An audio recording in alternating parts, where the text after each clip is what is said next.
بسم الله الرحمن الرحيم سنة من قد أرسلنا قبلك من رسلنا ولا تجد لسنتنا تحويلا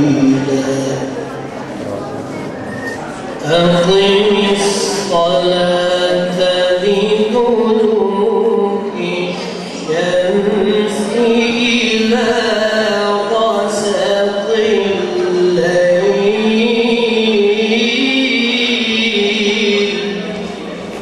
Salam olsun Kərbəlada susuz qalan dodaqlara, salam olsun o çöllərdə ətşan olan uşaqlara.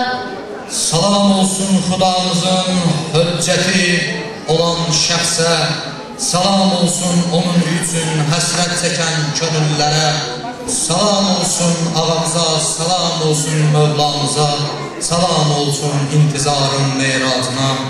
Əziz və hörmətli qonaqlarımız, müsəlman bacı və qardaşlarımız, milli mənəvi dəyərlər ictimai birliyi və Nərgiz Qadınlar Cəmiyyəti adından Allahın yer üzündəki son hüccəti İmam Zaman əleyhissalamın mövlud günü münasibəti ilə hamınızı səmimi qəlbdən təbrik edir və xoş gəldin deyirik. Əziz qonaqlar, möhtərəm tədbir iştirakçılar, hamınızı milli mənəvi dəyərlər ictimai birliyi adından salamlayır və xoş gəldiniz. Bildiyiniz kimi, hal-hazırda yaşadığımız üç mübarək üç aylardan olan ikincisi, Şaban ayının 15-i İmam Zaman əleyhissalamında oldu. Bu münasibətlə Quran təşrif buyurduğunuz üçün hamınıza xoş gəldin deyil və təşəkkür edilir. Əlbəttə ki, belə tədbirlərin təşkilində, milli mənəvi dəyərlərimizin qorunmasında, xalqımızın islahında, ölkənin seçilməsində müstəsna xidməti olan şəxsiyyətlərinin sayəsində bugün belə tədbirlər təşəkkür edilir.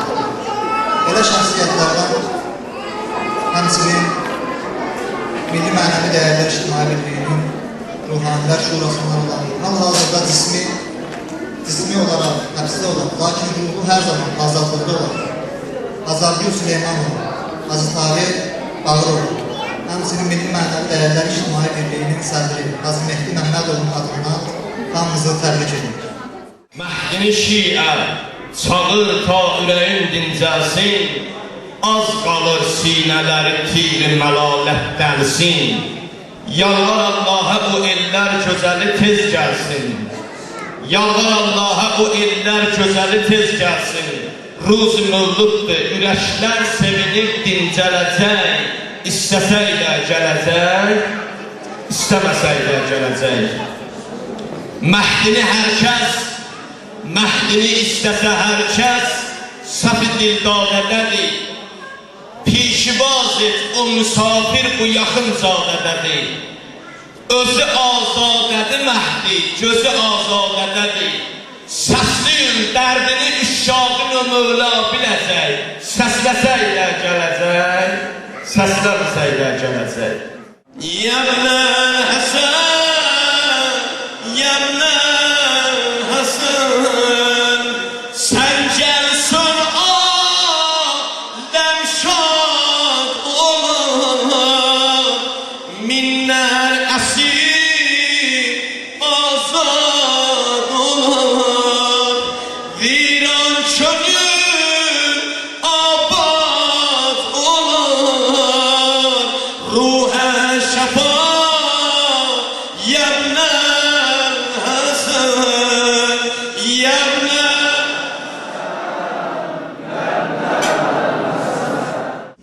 Ey səhranın dalası harda qalır, möminlərin ağası harda qalır.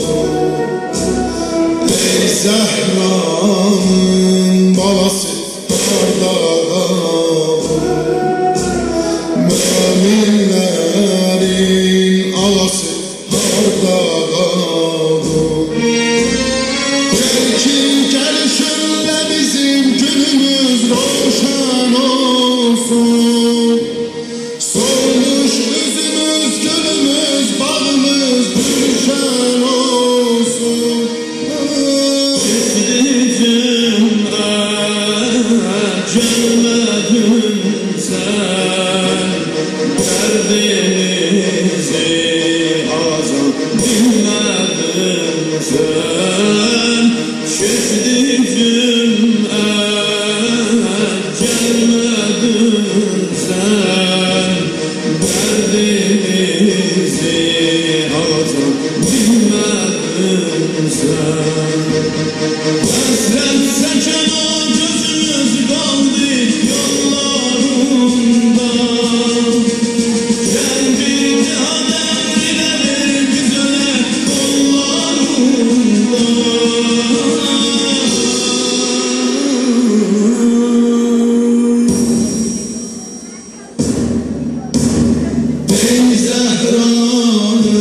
Müminler gömde feryat etizken, düşküler düşmüşü lanet etizken. Müminler gömde feryat etizken, ya imam zaman ey penahımız, ey ulan kuzime şerge dağımız. Ya imam zaman ey penahımız, ey ulan kuzime şerge dağımız. Gözlerimiz yolda kaldı, dalet rüzgar, gel bulutlar kölge saldı, dalet rüzgar. Gözlerimiz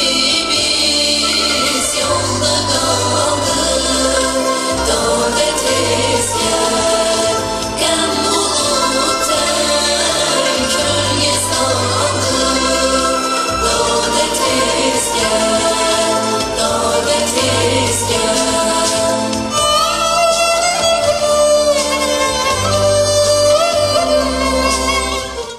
Müntəziri bu düşündürməlidir ki, hansı xüsusiyyətli insanlar imamın davamçıları və imamın əskərləri sayılır. Üç xüsusiyyət xüsusilə vurgulanır.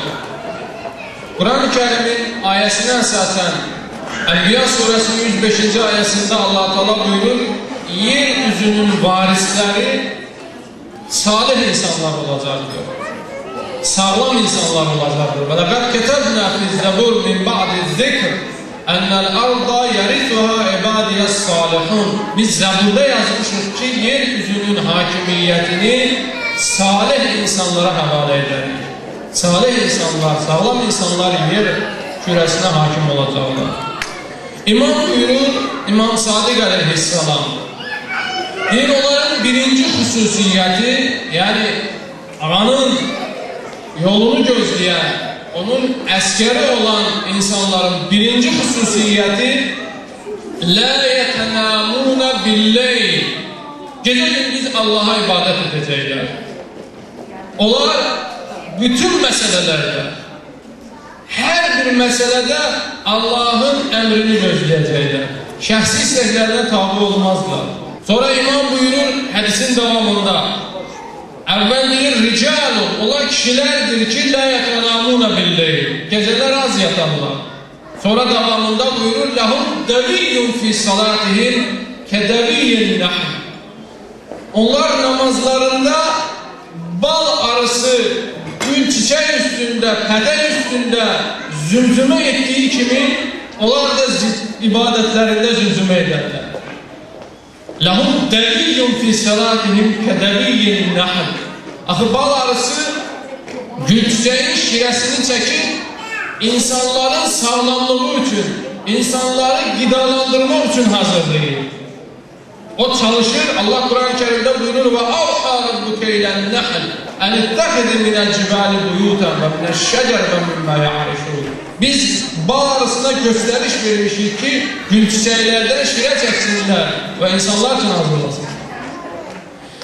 İmam Zaman Ağa'nın sadik əskəri gece Allah'a ibadet etmekle öz manevi enerjisini toparlayıp manevi enerjisini yığıp gündüzler insanlarla münasibətlər hem onlara enerji verenler hem de menfi qüvvələr qabağında durarlar. Menfi fikirləri dəf edərlər. Balın insanın cismində müsbət təsiri ondan ibarətdir ki, onun müqavimətini artırır, immunitetini artırır, xəstəlikləri dəf edir. İbadət də insanın ruhunda onu əvəz edir. O ibadət ki, Allah'a sidq qəlblə olar, insanın ruhunu möhkəmlədər. İnsanın ruhunu o qədər yüksəldər, hətta insan danışanda belə, baxanda belə digərlərinə müsbət enerji verər. Birinci xüsusiyyəti imam buyurur budur. Ricalun la yətinamuna billeyl, geceler yatmazlar. Lehum deviyyun fi salatihim ke deviyyin nahl. Bal arası kimi ibadette zümzüme ederler. Allah'a ibadet ederler. Birinci hususiyeti budur. İkinci hususiyetlerini imam buyurur. Ricalun kâne kulubuhum zubaral hadid. Onlar kişidirler. Onların bir hususiyeti de budur ki kalpleri, iradeleri polat kimi möhkem olur. Düşman qabağında sarsılmazlar. Düşman qabağında mübariz olarlar. La yeşrubuha şekkun fi tatillah. Xüsusilə əqidəvi məsələlərdə heç bir şübhə onların qəlbinə daxil ola bilməz. Bizi şübhələrlə, şayələrlə öz mövqeyimizdən çəkindirmək istəyəcəklər. Allah Teala Maidə surəsinin 54-cü ayəsində buyurur: "Ya eyyuhellezine amenu men yertedde minkum an dinihi." Müminlər, hər kəs dinindən mürtəd olsa, mürtəd sözü ki bizə tanışdır və cəmiyyətimizdə bu söz işlədilir, Quran ayəsindəndir. İrtəddə mürtəd olarsa, vilayətdən mürtəd olarsa, imandan mürtəd olarsa, mümindir. Amma o vilayətdən mürtəd olur. Namaz da kılır, zekat da verir, humus da verir ama vilayeti kabul etmiyor. Mürtəd olarsa فَسَوْفَ يَأْتِ اللّٰهُ بِقَوْمٍ Allah tezlikle bir halk getirecek, bir ümmet getirecek. يُحِبُّهُمْ وَيُحِبُّونَ Allah da onları sevir, onlar da Allah'ı sevirler. Peygamberi yanına geldiler, dediler ya Resulallah, bu hansı kavmidir ki o gelende yeryüzünde adalet berpa olunacak ve bu hususiyetler onlarda olacaktır, onlarda mevcut olacaktır. Peygamber değil, elin koydu Salman'ın küreğine dedi, bunun ümmetindendir. İman bir Süreyya'da da olsa bir ulduzdur, orada da olsa onların getirdiğini getirecekler. Bunu ehl-i sünnet alimleri hamısı bu ayenin tefsirinde, bir de Peygamberimizin adına olan surenin tefsirinde 47. ayenin 38. ayesinin tefsirinde getirirler. Peygamber Salman'ın küreğine koydu elin dedi, bunun ümmetindendir. Onlar da Allah'ı severler. Allah da onları sever. اَذِلَّتِنَ عَلَى الْمُؤْمِنِينَ اَعِزَّتِنَ عَلَى الْكَافِرِينَ Onlar düşmanlarla münasebetten möhkem, serttiler, dönmezdiler. İradeleri Polat'tan möhkemdir. اَعِزَّتِنَ عَلَى الْكَافِرِينَ اَذِلَّتِنَ عَلَى الْمُؤْمِنِينَ اَعِزَّتِنَ عَلَى الْكَافِرِينَ Müminlerle münasebette mehribandırlar, səmimidirlər. Görürsən, münafiqlərin xüsusiyyəti tam əksdir. Onlar müminlərlə münasebətdə özlərini qaşqabaqlı göstərərlər, özlərini vüqarlı göstərərlər, əslində zillətdir bu. Amma bir qalislikli gələndə, bir vəzifəli gələndə qabağına qaçır. Əli şiəsinin əlaməti budur ki, o zalimlə hər kim olursa olsun, zalimlə danışanda, münasibətdə, ona mövqe bildirəndə möhkəmdir. İmam hədisin davamında deyir, ruhbânun billeyl, lülûsun binnahar. Gecələr Allah'a ibadet edenler, gündüzlerde şir olanlar. Luyuz, leys, şire deyərlər. Gündüz şirdiler İmam Zaman Ağa'nın əsgərləri. Şir heç kimdən qorxmaq, doğuşandan qorxmaq, tülküdən qorxmaq. Tülkü, doğuşan, şiri görəndə qaçar. Muaviyə bilirdi Əli Aleyhisselam şirdir. Ona göre de Əli Aleyhisselam'ın şehadetini eşidəndə dedi, indi doğuşanlara, tülkülərə deyin ki, çıxsınlar. Harada gizlənirlər, çıxsınlar cəmiyyətin içindən. Çünki bu ölkənin şiirini qətlə yetirirlər. O bilirdi o şiir. İmam da buyurur ki, İmam Zaman Ağa'nın əsgərlərinin xüsusiyyəti budurlar, gecə Allah'a ibadət, gündür də insanlara xidmət edirlər, heç kimdən qorxmazlar, heç kimdən çəkinməzlər. Ayə də onu deyir, müminlərlə münasibətdə, davranışda çox mülayimdirlər. Amma zalıma qarşı, haksızlığa qarşı dönməz, dəyişməz mövqeyi var. Ayənin davamında Allah buyurur, "Yücahidûne fî sebîlillâh." Onlar Allah yolunda mübarizə aparırlar. Onlar gece gündüz Allah yolunda çalışırlar. Her növ zəhmət Allah yolunda çəkirlər. Əgər ustağa kömək etmək lazımdırsa eləyirlər. Əgər Həbsdə olana kömək lazımdırsa eləyirsə, söhbətdə dəstəkləmək lazımdırsa eləyirsə, maliyyə dəstək vermək lazımdırsa eləyirsə, dərs vermək lazımdırsa eləyirsə, xanım Zeynəb Salamullah Aleyha barəsində danışdıq. O öz məntiqi ilə, öz fikirləri ilə, öz əzmi ilə İmam Hüseyin ağanın məktəbini tanıtdırdı. Qadınların da bir böyük vəzifəsi vardır. Vəzifəsi budur ki, bu missiyanı davam edəsinlər. Mücahidun fi səbilillah. Ağanın əskəri gecə gündüz çalışır. Və la yaxafuna lavmətə laim. Əsas söhbətin mənası mahiyyəti buradadır. Heç bir danlaq vurandan, heç bir tənə vurandan çəkilməzdir. Heç bir tənədən çəkilməzdir. Və la yaxafuna lavmətə laim. Ama səni şərriyyətlə, sənə böhtan deyərlər, səni dalınca danışacaqlar, adam üzvə saxlayacaqlar. İnsanlar var, münafiqlər var, dalınca təxribat aparacaqlar. Çəkilməməlisən. Bunları gözləməlisən. Şəhid mütəhərrir deyərdi ki, heç vaxt dayanan qatara daş atmazlar. Hərəkətli olan qatara daş atarlar. Əgər sən Allah yolunda çalışırsansa, Allah yolunda vuruşursansa, şübhəsiz bunları gözləməlisən. Təbii baxmalısan buna. Əgər daş atmasalar, sən özündə şübhə elə, şək elə. Və la yaxafuna lavmətə laim. Allah buyurur ki, onlar heç kimin tənəsindən çəkilməzlər. Əlbəttə çəkilməzləri mən deyil, qorxmazlar. Qorxu hissi keçilməzlər. İnsan əvvəl qorxur, sonra çəkilir. Ola bütün qorxusu olar. Amma çəkilməz. Allah buyurur, heç onların qəlbində qorxu da yoxdur. Heç bir xəfif xof da yoxdur ki, mənim dalınca danışırlar. Mənə başqa-başqa adlar qoyurlar. Zəlikə fadlullahi yutihi mən yaşam. Bu Allahın verdiyi fəzilətdir. Cəmiyyətin arasında uydurulan fəzilət yox. Adamlar var, onları bir dəfə apardılar şöbəyə, hər şeyləri dəyişdir. Xətləri dəyişdir, sözləri dəyişdir. Cəmiyyət olanlar bəziləri onlara fəzilət verər. O deyil fəzilət. Fəzilət budur ki, yutihi mən yaşa. Zəlikə fadlullah bu Allahın verdiyi fəzilətdir. Əgər səndən bu varsa, sən çəkilmirsənsə, mübarizsənsə, bu Allahın sənə verdiyi fəzilətdir. Vallahu asmanın. Allahın elmi də genişdir, bilir kimə fəzilət verir. Bu fəzilət dəriyatı da ondadır.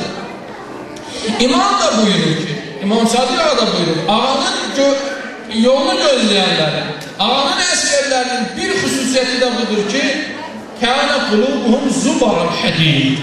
Onların qəlbi poladdan da möhkəmdir. Heç bir şək ki, şübhə onların qəlbinə, onların iradəsinə təsir edə bilməz. Sonra imam buyurur, لَوْ حَمَلُوا عَلَى الْجِبَلِ لَعَزَالُوهَا. Əgər dağı həmlə eləsələr, istəsələr dağı yerindən tərpədələr, o qədər iradələri möhkəmdir, o qədər əzmləri dərindir ki, hətta dağı belə yerindən tərpədərlər. Budur deyir imamın əskərlərinin əlaməti. İkinci əlaməti budur. Başqa hədisdə İmam Sadiq Ağa buyurur ki, Əl-mu'minu kəl-cəbəl-i rasih, lə tuhəlliful avasih. Mömin möhkəm bir dağ kimidir. Onu heç bir qasırğa, fırtına yerindən tərpədə bilmez. Evi apara bilər, ağacı kökündən çıxarda bilər, amma dağı ki tərpədə bilməz. Mömin deyir, o möhkəm dağ kimidir. İkinci xüsusiyyəti budur. Bizim də xüsusiyyətlərimizdə bu olmalıdır. Özümüzə bir baxmalıyıq, ibadətdə necəyik, əzmdə, iradədə necəyik. Ulul-əzm peyğəmbərlər dinlər, 5 peyğəmbər ulul-əzm peyğəmbəridir. Yəni, əzm iradə sahibləridir. Bir də bizim peyğəmbərimiz. Ağanın əskərinin bir əlaməti olur ki, əzmdə iradəli olar. Üçüncü xüsusiyyəti ağıllı olar, elmli olar, mərifətli olar. Bunu İmam Səccəd Ağa buyurur. Deyir, hum əfdalun min əhli kulli zaman. İmamın əskərləri bütün zamanda olan əskərlərdən üstündür. İmam Səccəd Ağa buyurur. Sonra deyir ki, لِأَنَّ اللّٰهَ أَعْطَاهُمُ اللّٰهُ الْقُبُولَ وَالْأَفْحَامَ وَالْمَعْرِفَ. Çünkü Allah onlara hem ağıl vermiştir, hem mərifət vermiştir, hem düşünce vermiştir. Onlar hem ağıllıdırlar, hem savadlıdırlar. Bakın ne deyir? Eğer bizde savad yoktursa, derin düşünce yoktursa, biz bunu bilək, ağanın əskəri olmağa çətindir yaxınlaşmaq. Ağanı sevənlərdən ola bilərik, amma əskəri olmaq üçün gərək əskər bu xüsusiyyətlərə malik ola. Əli əleyhissalam deyir ki, Əl-muta'abbidu bi qeyri elmin, Əl-muta'abbidu yudillu bi gayri ilmin kel himarit tabuna. Elimsizdir ibadet, harekette öz başına hareket edən, dövr edən uzunluğa bənzəmir, üzr istəyirəm ifadədə. Qabaq, keçmişdə dəyirman daşına heyvanı bağlayırdılar, o hareket edirdi, dəyirman daşı da hareket edirdi. Sonra heyvan görüldü ki, öz ətrafına hareket edirdi, öz başına fırlanır. Hareket edəmir, yerimir. Onun gözünə bir parça bağlayırdılar ki, o görməsin. Öyle bilsin ki, hareket edir. Qabağa gelir. Əleyhisselam buyurur, elimsiz ibadet, gözü bağlı, öz ətrafına fırlanan uzun qulağa var. Eğer birinin mərifəti yoktursa, birinin elmi yoktursa, ağlı yoktursa, onu ele aldatacaklar. Onun gözünü bağlayacaklar, necə bağlayırlar, aparırlar Suriye'ye bugün. Özən necə gözlərini bağlayırlar. Bədbəxtlər bilmirlər, hara gedirlər, ne edirlər, adam bugünə qoyarlar. Eğer birinin savadı yoktursa, ağlı yoktursa, mərifəti yoktursa, onu bugünə qoyarlar. Allah bizi İmamın sadiq əsgərlərindən inşallah qərar versin. Bismillahirrahmanirrahim.